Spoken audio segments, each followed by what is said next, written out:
on vaccines, the president has been pretty critical of the prior administration's handling of this pandemic, saying you inherited a mess here. But when it comes to vaccinations, you are following some of the same playbook here. So does the prior administration deserve some credit for laying the groundwork?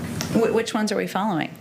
Well, for instance, former Trump HHS Assistant Secretary Admiral Brett Giroir has said that you're following 99% of the playbook they created on vaccines.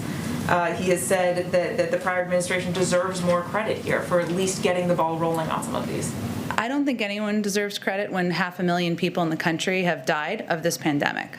So what our focus is on, and when the president's focus is on when he came into office just over a month ago, was ensuring that we had enough vaccines. We are going to have them now. We had enough vaccinators and we had enough vaccine locations to get this pandemic under control. There's no question, and all data points to the fact that there were not enough of any of those things when he took office. We are open-eyed about the challenge we continue to live under, and that's why he has been focused every single day and doing everything possible to get the pandemic under control. But there were shortages in all those areas which were preventing us from moving forward on getting the pandemic under control. Go ahead.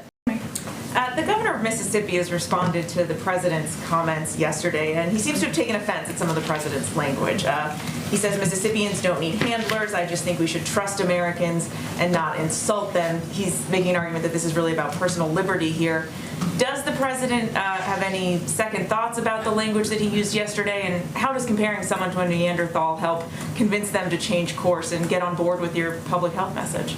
The behavior of a Neanderthal, just to be very clear, the behavior of.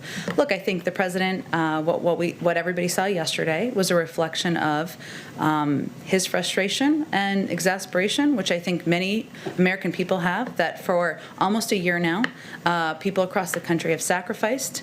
At many times they haven't had information they need from the federal government. They haven't had access to a greater understanding of what the public health guidelines should look like. And those include many people in Mississippi, in Texas, in Ohio, Florida, in every state across the country. And he believes that with more than 500,000 Americans' lives lost, with families that continue to suffer, that it's imperative that people listen across the country, whether they live in a red state or a blue state, to the guidance of public health experts.